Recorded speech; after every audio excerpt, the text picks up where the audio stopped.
박해받는 사도들이란 제목으로 말씀을 나누고 우리 같이 기도하겠습니다. 2절에 보니까 요한의 형제 야고보를 칼로 죽이니라고 합니다. 이제 요한의 형제, 예수님의 가장 친밀했던 그 세 명의 제자 있지 않습니까? 베드로와 야고보, 요한인데 그 야고보입니다. 성경에 야고보 하면 이제 이 사도행전 이 12장을 기점으로 이 앞에 야고보는 예수님의 제자 야고보고요. 이 뒤에 나오는 야고보는 예수님의 동생 야고보입니다. 야고보가 여기서 죽어요. 야고보가 순교합니다. 이 야고보가 어떤 사람이냐면 이 야고보와 요한을 우리의 아들이다 이렇게 불렀거든요. 별명이 있었죠. 마가복음 3장 17절에 보면 같이 읽겠습니다. 또 세베대의 아들 야고보와 야고보의 형제 요한이니 이 둘에게는 보아너게 곧 우레의 아들이라 이름을 더하셨으며 별명이 있었는데 얼마나 성격이 불같았는지 우레의 아들 번개 같은 건지 번개 맞은 건지는 잘 모르겠어요. 성격이 어떤지 모르겠는데 우레의 아들이다 라는 별명이 붙여질 만큼 아마 다혈질이고 통제 불가 그러니까는 어떤 의미인지 우리가 좀 묵상할 필요가 있어요. 번개는 치는 게 예측이 안 되잖아요. 일단 이 야고보와 요한이 예측이 안 되는 삶을 살았던 건 분명한 것 같고 성격도 아마 불같았을 것 같아요. 그냥 닥치는 대로 말하고 이게 물론 베드로가 있어서 베드로가 이 모든 욕먹을 거가 십자포와는 다 맞아가지고 이게 좀 가려져서 그렇지 야고보와 요한도 만만치 않아요. 물론 우리가 실수 많이 한 제자 하면은 베드로 떠오르잖아요. 괜히 나서가지고 혼나고 이런 짓을 많이 했는데 이 야고보와 요한이 그래서 예수님이 친밀하게 3명을 따로 케어하신다는 결론을 내렸어요. 12명 가운데 두면 도저히 이 9명을 버리게 생겼는 거죠. 그러니까 야 너네 셋은 답이 없다 시켜가지고 생각하셔가지고 정말 가까이 두고 사셨던 것이라고 저는 생각해요. 그러니까 주님이 사랑하시는 만큼 가까이 두는 거죠. 여러분 주님 가까이에 계시죠? 그 이유가 다 있다는 거예요. 이게 칭찬인지 뭔지 잘 생각하면서 들으셔야 돼요. 누가복음에 보면 하나 재밌는 말씀이 나옵니다. 예수께서 승천하실 기약이 차가며 예루살렘을 향하여 올라가기로 굳게 결심하시고 사자들을 앞서 보내심에 그들이 가서 예수를 위하여 준비하려고 사마리아인의 한 마을에 들어갔더니 예수께서 예루살렘을 향하여 가시기 때문에 그들이 받아들이지 아니하는지라.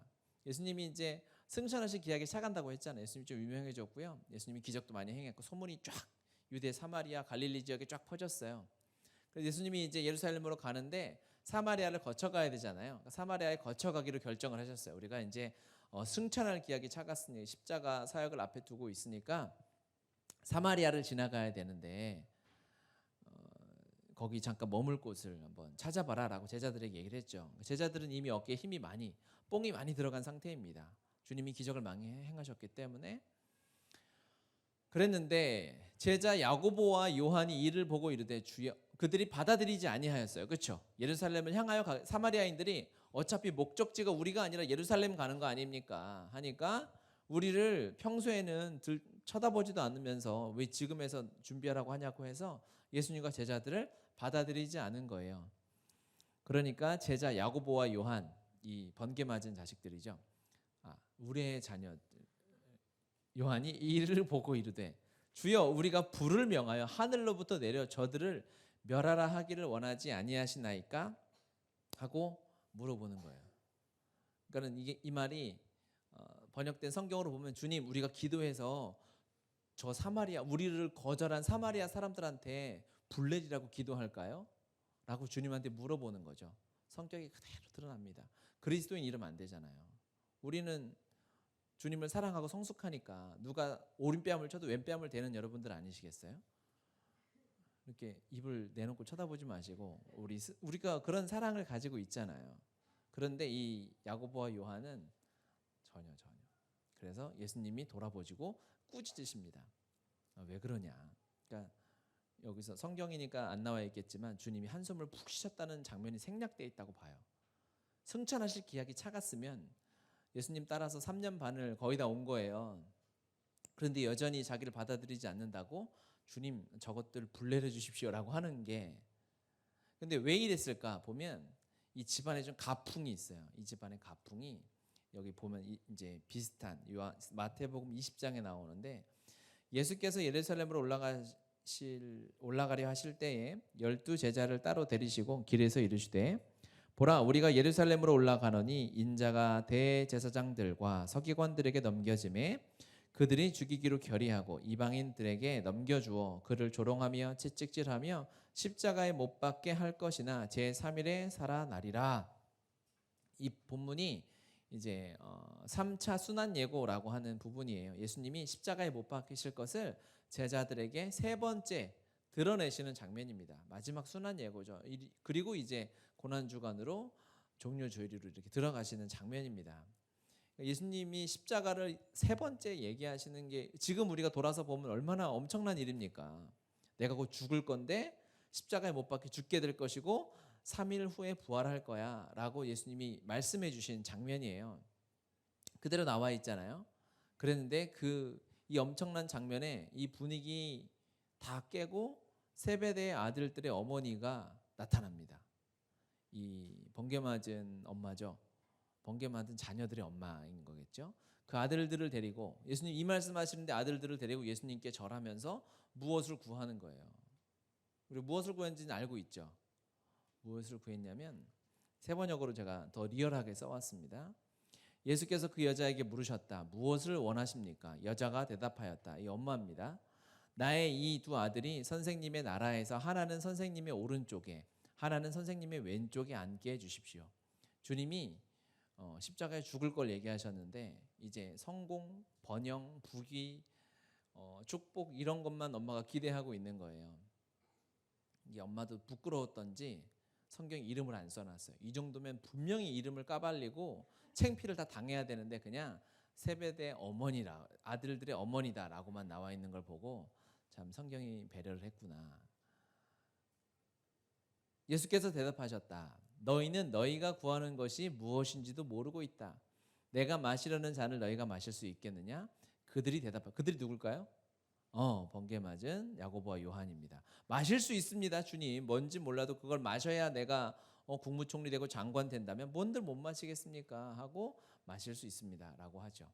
예수께서 그들에게 말씀하셨다. 정말로 너희는 나의 잔을 마실 것이다. 그러나 나의 오른쪽과 왼쪽에 앉히는 그 일은 내가 할 수 있는 것이 아니다. 그 자리는 내 아버지께서 정해놓으신 사람들에게 돌아갈 것이다.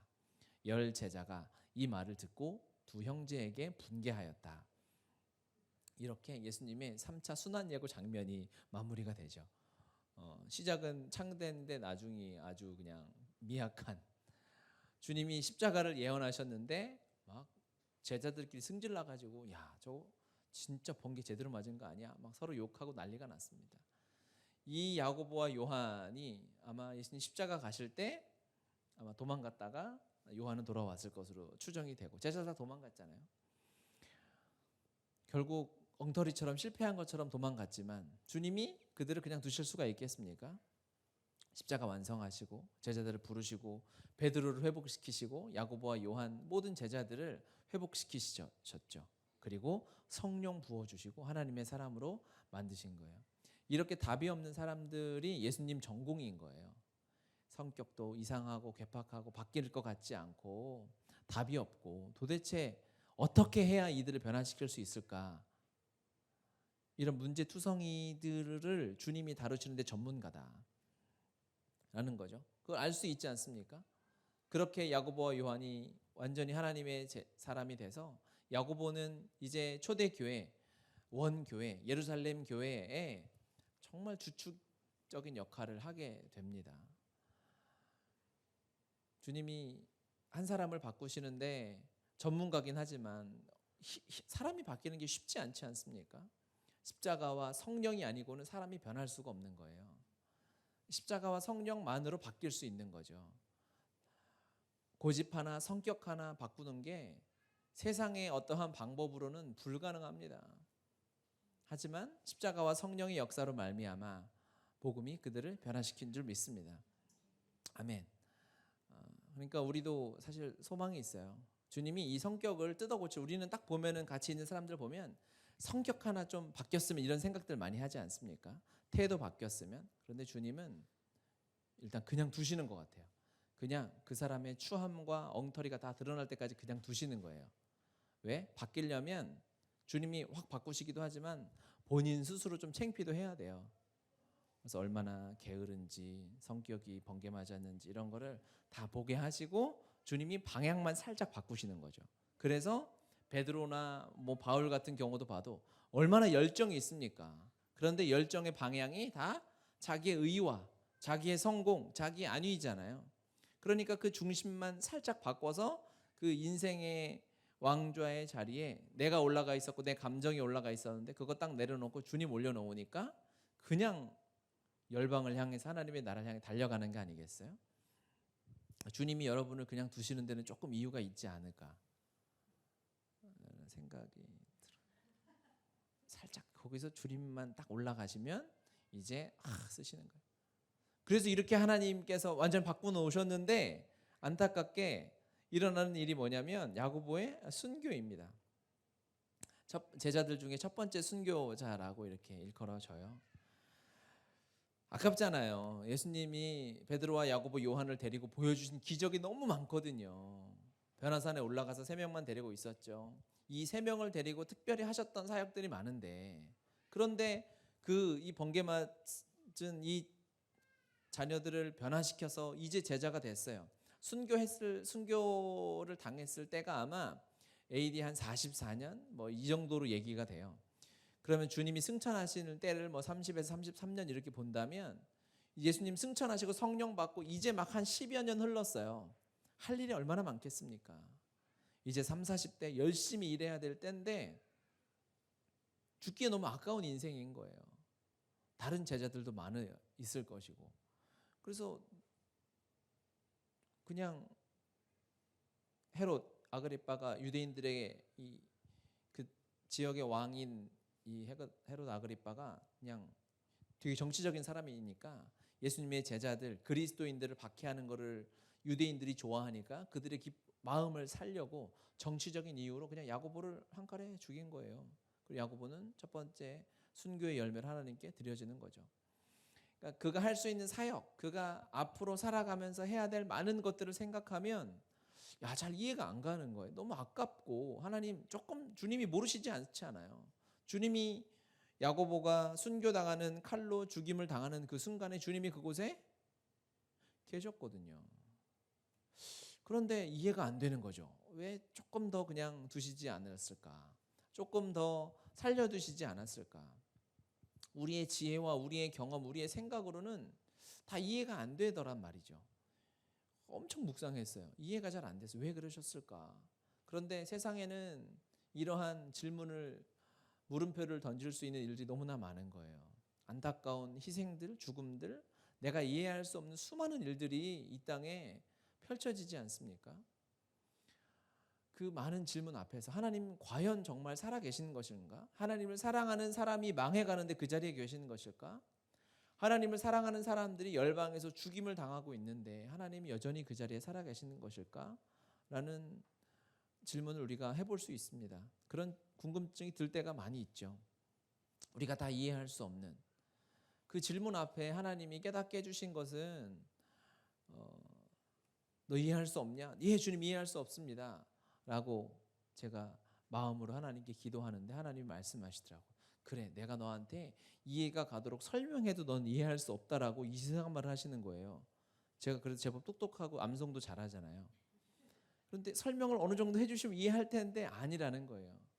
하나님의 수준이 너무 차원이 달라서 설명을 해도 이해할 수 없다는 거예요. 하나님의 계획은 시간이 가고 하나님의 뜻이 드러나면 알 수 있을지 몰라도 우리는 시간에 갇혀 있으니까 우리가 이 일이 바뀌어서 1년 뒤에 10년 뒤에 네가 잘 될 거야. 이것이 이 어려움이 이 아픔이 이 훈련이 근육이 돼서 연단이 되어서 강하게 단련이 돼서 이제 1년 뒤면 네가 정금같이 나올 거야라고 아무리 설명을 해줘도 우리가 서로 이해하려고 이해가 잘 안 되잖아요. 그렇죠?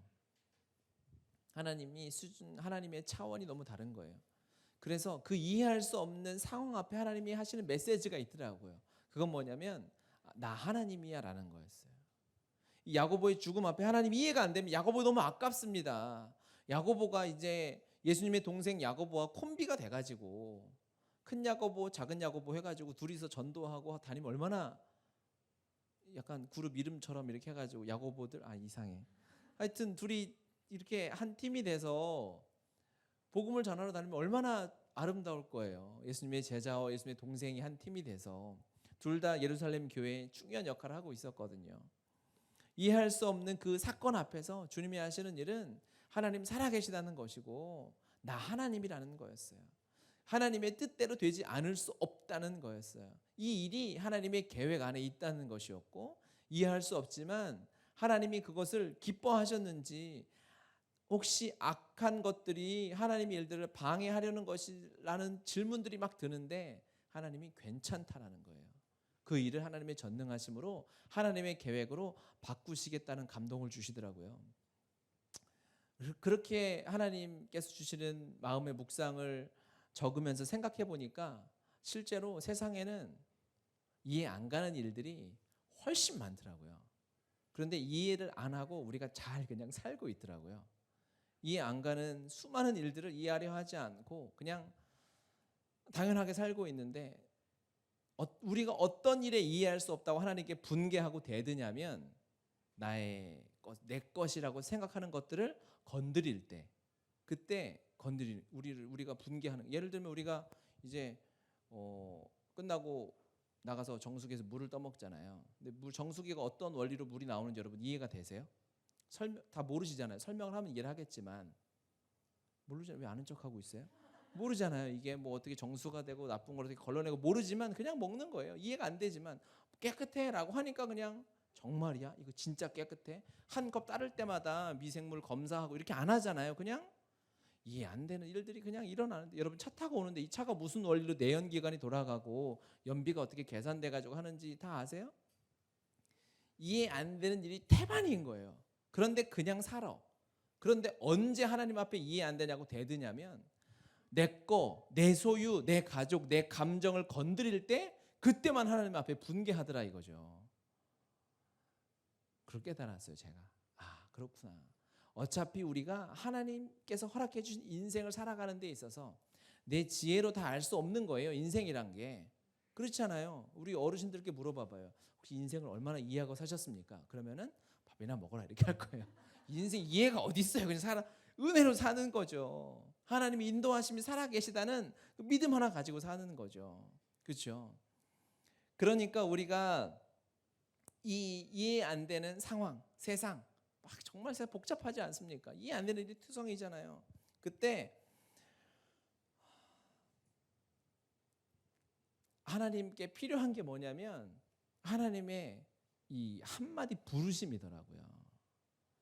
그 하나가 이 복잡하고 이 당황스럽고 이해할 수 없는 세상 가운데 내 마음을 잡아주는 것은 하나님의 말씀 부르심 그 한마디인 거예요.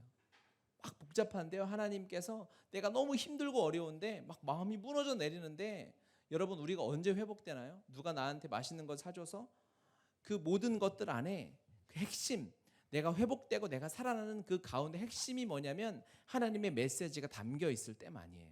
힘들고 어렵지 우울하지 답답하지 두렵지 그때 하나님이 한마디 말씀을 하시는 거예요. 내가 너와 함께하고 있어. 내가 너를 고칠 거야. 내가 너를 회복할 거야. 너 세상에 혼자가 아니야. 라는 그 한마디 하나님의 음성이 들리면 해결이 되더라는 것이죠. 물론 그 한마디 음성이 오는 방법들이 다양할 수 있어요.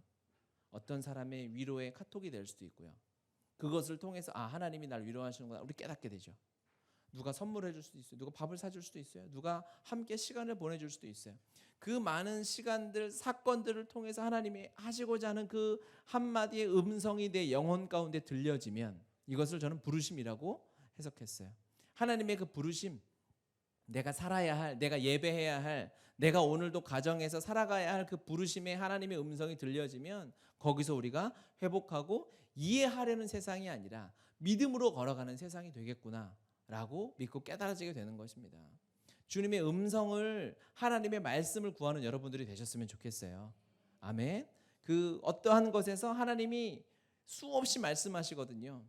그 많은 행위, 내 삶에 일어나는 수십 가지, 수백 가지 일들 가운데 하나님의 음성을 캐치해내는 능력을 키우셔야 됩니다. 아멘이죠. 아멘입니다. 우리가 서로 교제하면서 예배하면서 찬양하면서도 하나님의 음성들이 막 들려요. 여러분 그 중에서 하나님의 음성을 잡아내야 되는 거예요. 그냥 여기서 찬양하면서 오늘은 소리가 좋네. 오늘은 싱어들이 옷을 잘 입었다야. 이렇게 해가지고 다른 것만 볼 일이 아니라 수많은 하나님의 사랑의 메시지의 고백들이 여기서 막 어마어마하게 쏟아지잖아요. 얼마나 귀하고 아름다운 찬양입니까? 그 가운데 주님이 나에게 무슨 말씀을 하시는가? 나에게 어떤 위로가 있는가? 나를 향한 부르심이 무엇인가? 찾아내셔야 합니다. 아멘. 그러면 우리가 하나님께 엎드려서 기도하고 주님의 뜻대로 하나님의 말씀대로 하나님의 부르심 따라 살아갈 수 있어요. 예배도 마찬가지입니다. 교제하는 시간도 마찬가지예요. 우리가 2부 순서 때 기도 제목도 나누고 말씀도 공부도 하고 북한을 위한 기도도 하죠. 암송도 하죠.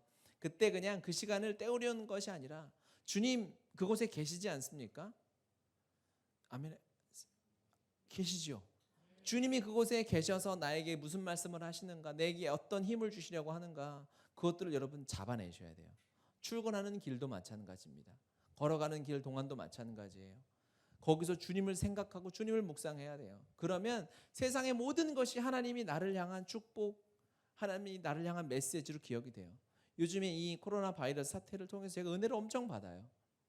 누가 병 걸려서 은혜 받고 이렇게 고소하다는 게 아니라 그 한 사람이 걸렸을 때 그 사람의 행적을 추적하는 걸 통해서 마지막 심판의 때를 보게 되고, 그렇군, 하나님의 심판의 앞에 서면 내가 며칠 날 뭐 하고 살았는지가 다 드러나게 될 거 아니에요. 온 열방이 다 알 거예요. 그렇죠? 물론 저는 주를 믿기 때문에 예수 그리스도 어린 양이 음매가 아니라 어린 양이 막 나와서 김병규는 괜찮아 하고 이제 하나님 나라에 들어가겠지만 보게 되고, 또 이 코로나 바이러스로 제일 마음이 어려웠던 게 한 가지가 있어요. 그건 뭐냐면 우리 이제 바울이 자기 자신을 주변의 유대인들이나 그 지역의 이 예수를 믿지 않는 사람들이 바울과 그의 제자들을 뭐라고 했냐면 저 전염병 같은 사람이라 그랬거든요. 근데 내가 주님이 저에게 복음을 주셨잖아요, 그렇죠? 아멘. 복음을 주셔서 아멘 해줘야죠. 근데 이 전염병이잖아요. 아무리 코로나가 어쩌고 저쩌고 해도 우리 안에 주신 이 복음보다 더 전염력이 강할 수는 없거든요. 그렇잖아요? 아무리 세상의 전염병은 뭐 콜레라가 됐든 무슨 병이 됐든 기껏해야 육신을 죽이는 것밖에 에너지가 없는데, 우리는 지옥에서 천국으로 올리는 능력을 우리 안에 가졌는데 아무도 나를 피하려 하지 않네. 코로나 걸렸다가 하면 그 막 쇼핑몰 백화점을 그냥 막 다 통째로 하는데 내가 이렇게 양재동을 걸어 다녀도 사람들이 아무런 반응이 없는 걸 보고 내가 내 안에 계신 복음의 능력이 바이러스 따위보다도 못하나라는 이 괴로움에 지금 복음 순종하기를 준비하고 있어요. 어떻게 하나님이 그것을 통해서 저에게 말씀하시고, 제가 웃기게 얘기했지만 저 안에 진짜 도전이 되는 거예요. 그래, 내 라이벌이 하나 생긴 거죠. 코로나 바이러스. 내가 저것보다는 강해야 되겠다. 만나면 한번 그 막 자택 격리되는 거 막 이렇게 스토리 보니까 불쌍하더라고요. 배달도 잘 시켜 먹지도 못하고 소문 나니까 막 갔던데 그 사람이 살았던 엘리베이터 앞에는 이쑤시개 통이 있더라고요. 그냥 누르면 된다고, 이쑤시개로 층 누르라고. 이상해요. 왜 그런지 모르겠는데 하여튼 그래요. 그렇게 한 사람이 지나간 것만 해도, 만나서 얘기한 것만 해도 그 사람 국가에서 불러가지고 얘기를 얼마나 떨어져서 했냐 해가지고 다 조사하고 그러는데 수없이 교제하고 밥 먹고 난리를 쳐도 아무 일이 없는 이 세상을 보면서 다시 도전받게 되는 거죠. 주님은 매일 우리에게 말씀하시고 우리를 회복시키시고 하나님의 음성으로 우리를 인도하시는 줄 믿습니다. 첫 번째는 이렇게 야고보가 순교하게 되고, 그 다음은 이제 베드로가 투옥되죠. 감옥에 갇히게 됩니다. 그러니까 베드로가 감옥에 갇혔는데 이제 핵심은 감옥에 갇힌 게 아니라 감옥에서 빠져나오는 거지 않습니까? 5절, 이에 베드로는 옥에 갇혔고 교회는 그를 위하여 간절히 하나님께 기도하더라. 그런데 베드로가 이제 쇠사슬에 누워서 6절에 보니까 누워서 자고 있었어요. 파수꾼들이 문 앞에서 지키고 있었습니다. 그때 7절 호련히 주의 사자가 나타나며 옥중에 광채가 빛나며 베드로의 옆구리를 쳐 이르되 급히 일어나라라고 했어요. 천사가 큰 광채 가운데 빛 가운데 그러니까 지금 교도소 방마다 위 등이 있나요? 최근에 갔다 오신 분 없어요? 등이 있겠죠? 위험하지 않게 뭐 이렇게 벽에다 하여튼 뭐 LED로 해놨겠죠? 근데 여기는 그렇게 시설이 좋을 수 없잖아요. 2000년 전에. 그런데 천사가 큰 빛과 함께 나타났으니까 얼마나 그 감옥이 베드로가 성령 충만한 사람이잖아요. 누워서 자다가 아무 생각 없이 그냥 겉옷도 신발도 다 벗고 자고 있었단 말이죠. 편안하게 정말 편안한 분이에요. 감옥에 갇혀가지고 이렇게 천사가 빨리 일어나라고 쳐서 깨우지 않으면 일어나지 않을 만큼 하나님은 정말 사랑했던 베드로 형님이 쳐서 깨웠어요. 옆구리를 쳐가지고 옆구리 쳐서 깨우면 화가 많이 나거든요. 그런데 너무 깊이 자고 있었던 거죠. 감옥에서 옆구리를 쳐서 깨워가지고 빨리 일어나라 그랬어요. 그러면 눈치를 채야 되잖아요. 되게 밝네? 누가 날 깨웠네? 나 독방에 파수꾼 지키고 있는데 주님이신가 딱 깨닫고 이제 나올 준비를 해야 되지 않습니까? 그런데 전혀 감이 없어요. 그냥 일어나요. 천사가 너무 답답한 거죠. 그 다음에 뭐라고 해요? 8절 천사가 이르되 띠를 띠고 신을 신으라. 신발 신고 거기 옷이 원피스니까 허리띠를 해야 이제 걸어갈 거 아닙니까? 그래서 신을 신으라 그랬어요. 그때 베드로가 그대로 해요. 천사가 또 이르되 겉옷을 입고 따라오라. 그러니까 베드로가 정신이 하나도 없고 잠결에 주님인지도 하나도 못 알아보고 그냥 시킨 대로만 하고 있는 거예요. 멍하니 앉아가지고 일어나 그랬더니 뭐야? 그리고 일어나 있었던 거죠. 야 신을 신어 그랬더니 신만 신고 있던 거예요. 눈치채고 옷 입고 나갈 준비를 해야 되잖아요. 그랬더니 천사가 하나하나 시킨 대로 어린아이처럼 겉옷을 입고 따라오라 그러니까 겉옷을 입고 따라가는 거죠. 9절에 베드로가 나와서 따라갈 때 천사가 하는 것이 생시인 줄 알지 못하고 환상을 보는가 하느라. 하나님의 일하심이 얼마나 대단한지 베드로가 이때는 이제 영빨이란 말이 표준어인지 모르겠네. 팍 서가지고 이제 지금 고넬료 만난 후잖아요. 뭐 손 잡아 일으키고 막 사람들이 그림자만 밟으려고 하고 이럴 때 아니겠어요?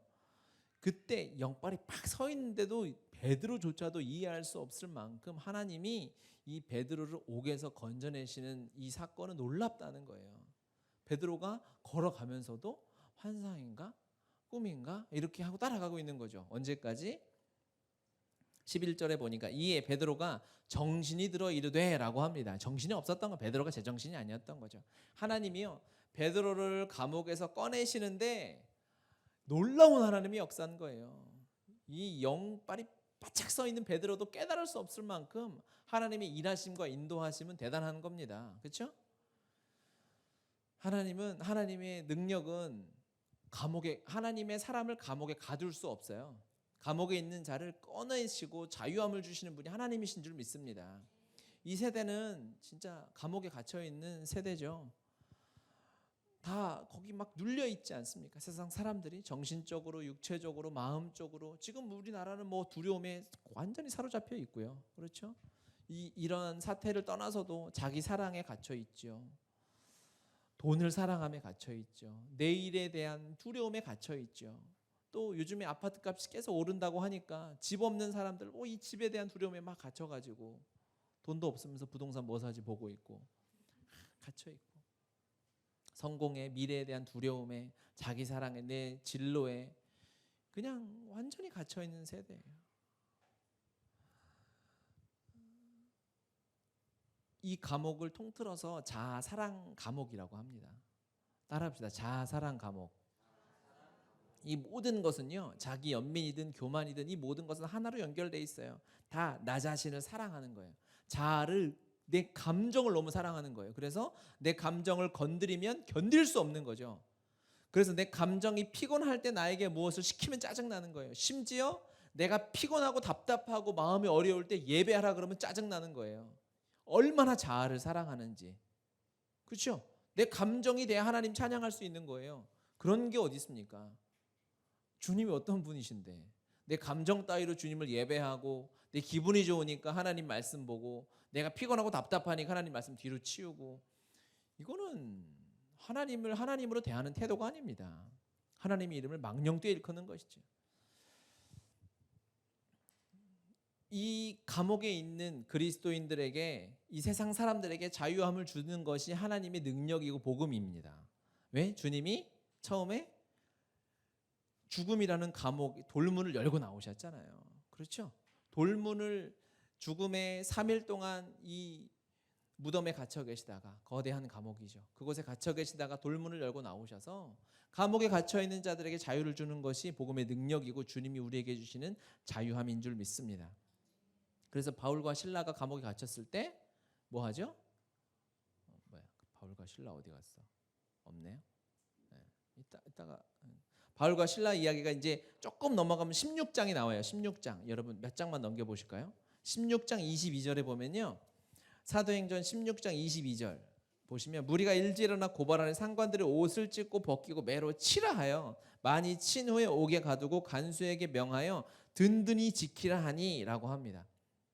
16장 제가 23절까지 읽었어요. 24절에 보니까 그가 이러한 명령을 받아 그들을 깊은 옥에 가두고 그 발을 착고에 든든히 채웠더니 한밤중에 바울과 실라가 기도하고 하나님을 찬송하며 죄수들이 듣더라. 이제 바울과 바나바가 1차 전도 여행을 마치고 2차로 이제 바울과 실라가 전도 여행을 떠나잖아요. 바울과 실라가 복음을 전하는데 감옥에 갇힌 거예요. 옷을 벗기고 매로 쳐가지고요. 얼마나 온몸에 피가 줄줄 흐르면서 옷이 찢어지고, 감옥에, 그 침침한 감옥에 갇혔는데 발에 사슬을 채우고 있는데 거기서 바울과 실라가 하나님을 예배하는 거예요. 아멘이죠. 26절, 이에 갑자기 큰 지진이 나서 옥터가 움직이고 문이 곧 다 열리며 모든 사람의 매인 것이 다 벗어진지라.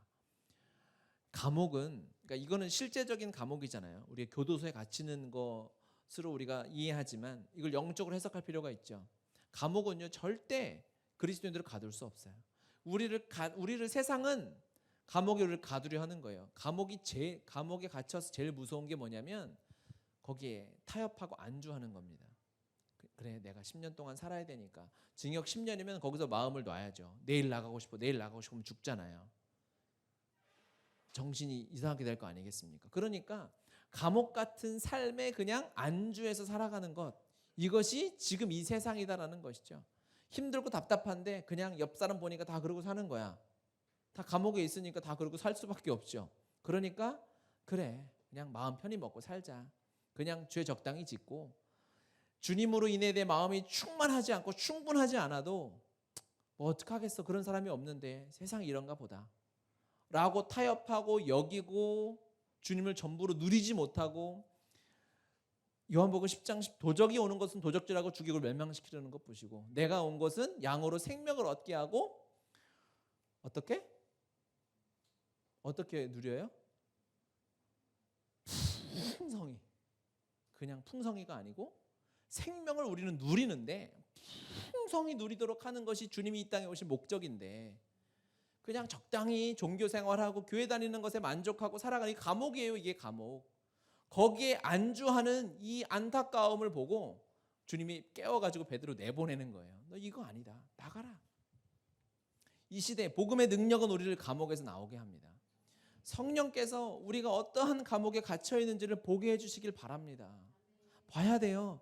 감옥에서 나오는 첫 번째 방법은 내가 감옥에 갇혀 있다는 걸 인지하는 거예요. 그래야 기도할 거 아니겠어요? 베드로가 감옥에 갇혀 있으니까 어떻게 하죠? 그 교회 사람들이 베드로를 위하여 교회가 기도하더라라고 합니다. 베드로가 감옥에 갇혀 있으니까 저 사람 위해 기도해야 되겠다. 그렇죠? 그러니까 베드로가 감옥에 갇혀 있다는 것은 복이었어요. 그렇죠?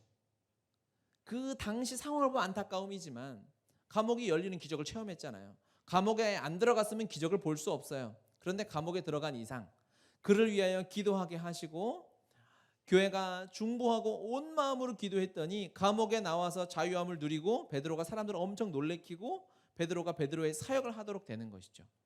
하나님이 얼마나 놀랍도록 역사하시냐면 기도한 사람들도 믿지 못할 만큼 역사하시는 거예요. 베드로가 왔다고 하니까 기도하던 사람들이 계속 기도하고 있는 거예요. 베드로가 감옥에서 나왔잖아요. 정신 차리고 나왔네. 그리고 이제 교회로 기도하고 있는 교회로 갔을 거 아닙니까? 그래서 나 왔다고 했더니 다 열심히 기도하고, 또 기도 좀 안 하는 사람들이 있잖아요. 누구죠? 애들 기도 잘 안 하잖아요. 놀고 있는 거예요. 띵동띵동 하니까 나가서 로데가 열었더니 열으려고 했어요. 누구세요? 그랬더니 나 베드로. 그랬더니 음성이 똑같은 거예요. 그래가지고 문도 안 열고 기도하는 사람들을 기도 그만하라고 응답됐다고. 그랬더니 사람들이 아니야, 우리 기도 계속 해야 돼. 아직 응답이 안 돼서. 응답이 왔는데 응답이 온 줄도 모르고 응답이 너무 어마어마하고 기도를 시작한 것보다 사람들이 이거 다 내려놔야 돼요. 기도했을 때 응답이 오는 타이밍을 계산을 다 하는 거지. 베드로가 지은 죄를 봤을 때 한 일주일 정도 이렇게 해가지고 이제 기도를 하고 있는데 이미 응답이 와버린 거예요. 하나님의 역사하심은 우리의 생각을 뛰어넘는 것이죠. 그래서 다 놀래고 베드로가 감옥에 갇힌 것이 이렇게 놀라운 복이 될 줄 누가 알았겠습니까? 그렇죠? 첫 번째, 여러분, 감옥에 내가 어떠한 감옥에 갇혀 있는지를 인지하셔야 돼요. 그리고 이것을 복으로 여기셔야 돼요. 복으로 여기면 뭐 할 수 있을까요? 자랑할 수 있어요. 나 이런 감옥에 갇혀 있다. 그렇죠? 나를 위해 기도해 달라. 왜? 이 기도하는 것 자체가, 기도 부탁 자체가 뭐예요? 폐를 끼치는 거예요? 아니에요. 기도 부탁은 너 기적을 경험하라 라고 축복하는 거예요. 저한테 기도 부탁하면서 미안해하는 분들이 가끔 있어요. 목사님 바쁘신데 제 기도까지 해주시느라고. 이 잘못된 생각이죠. 기도를 부탁하는 것은 그 사람이 이 기적을 보게 되는 통로가 되는 것이니까. 우리의 어려움, 안타까움, 연약함, 그 감옥에 갇혀 있음이 하나님 안에 자랑되어지고 나누어지면 기도가 시작되고요. 하나님이 예상할 수 없는 하나님의 방법으로 끌어내시는 겁니다. 다니엘도 돌무덤, 사자굴에 갇혔을 때 빠져나오게 됐고, 세상의 그 어떠한 것도 복음의 능력이 다 복음의 능력으로 말미암아 이 세상의 감옥문을 전부 열고 나와서 자유함을 누리며 살아가는 것이 그리스도인인 줄 믿습니다. 요한복음 8장 31절 32절 같이 읽겠습니다. 그러므로 예수께서 자기를 믿은 유대인들에게 이르시되 너희가 내 말에 거하면 참으로 내 제자가 되고 진리를 알지니 진리가 너희를 자유롭게 하리라. 아멘. 무엇만이? 진리만이. 복음만이 우리를 자유롭게 합니다. 복음이 아닌 것이 주는 자유함이 있어요. 안타깝게도 있어요. 그것은 마취제 같은 거죠. 진통제 같은 거죠. 잠깐 그 고통을 덜어주기 때문에 편안한 것 같아요. 하지만 근본을 제거하지 않으면 그 자유함은 갈 수 없어요. 이게 몇 번 경험되잖아요. 그러면 진통제를 받는 순간 두려워집니다. 뭔지 아시죠? 받는 순간 이 진통제가 끝나면 어떡하나라고 하면서 두려워져요.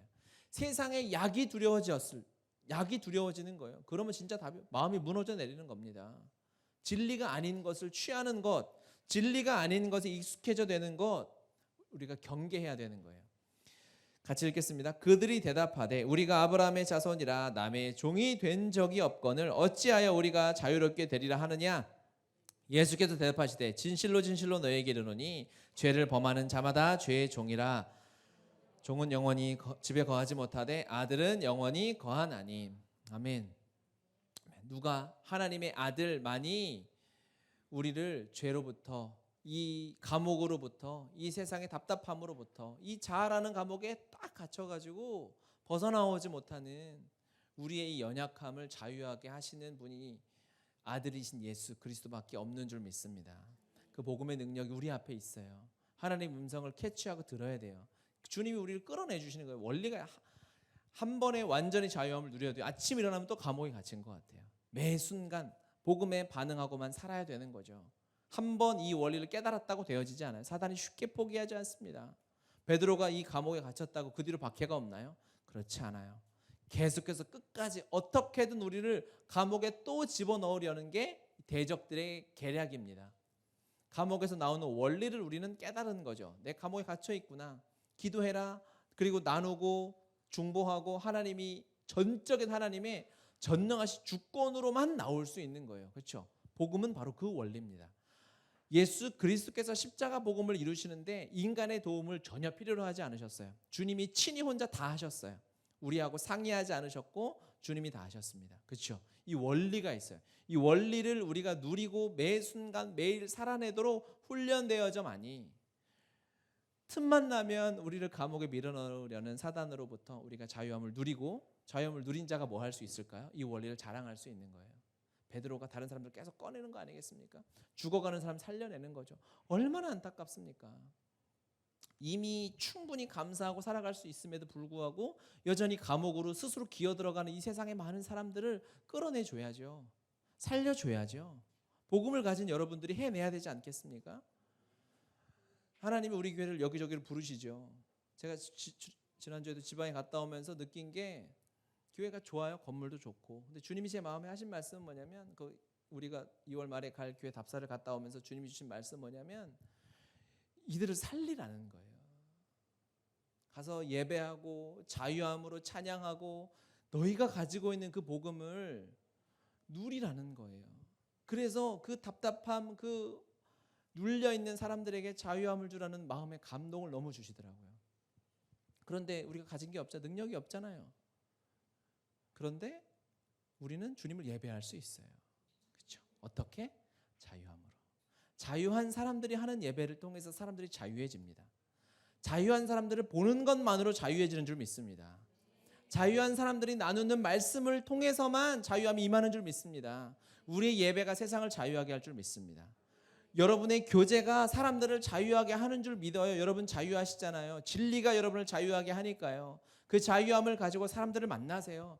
자유함을 가지고 여러분을 부르는 그곳에서 예배하세요. 그러면 이 그리스도가 주시는, 진리가 주시는 자유함이 우리를 통하여 세상을 자유하게 할 줄 믿습니다. 우리 같이 기도합시다. 말씀 기억하면서 하나님 주신 마음으로 주님의 말씀 따라 부르심 따라 살아가는 하나님의 사람들 되게 해달라고 우리 같이 기도합시다. 여러분 또 성령께 우리 간구합시다. 주님, 혹시 내가 감옥에 갇혀 있진 않습니까? 나를 사랑하고 내 감정을 사랑하고 내가 어떠한 욕심에 빠져 있지는 않습니까? 하나님 앞에 여러분 기도하십시오. 감옥에 갇혀 있는 걸 깨달아야 성령이 가르쳐 주셔야 나올 수 있어요. 주님 우리를 자유케 하십니다. 주님, 나를 자유하게 하여 주시오. 나를 얽매고 있고 내 마음을 누르는 것, 내 마음을 답답하게 하는 것, 내 마음을 힘들게 하는 것, 내 마음을 빼앗아가는 것 주님 앞에 내어놓습니다. 주님, 이제 그 감옥에서 나갑니다. 빛이 임했어요. 천사가 임했으면 깨달아야죠. 말씀이 선포되면 깨달아야죠. 주님 임하셨으니까 옷을 입고 걸어 나가십시오. 거기서 나가는 거예요. 자유함을 누리고 자유함을 얻지 못하고 살아가는 그 감옥에 있는 자들을 꺼내주시는 하나님의 축복을 누려야 합니다. 우리 주여 삼창하시고, 주님 나를 이 감옥에서 꺼내주시고 알게 하여 주시고 누리게 하여 주시옵소서. 주여 삼창하시고 함께 기도합시다. 주여, 주여.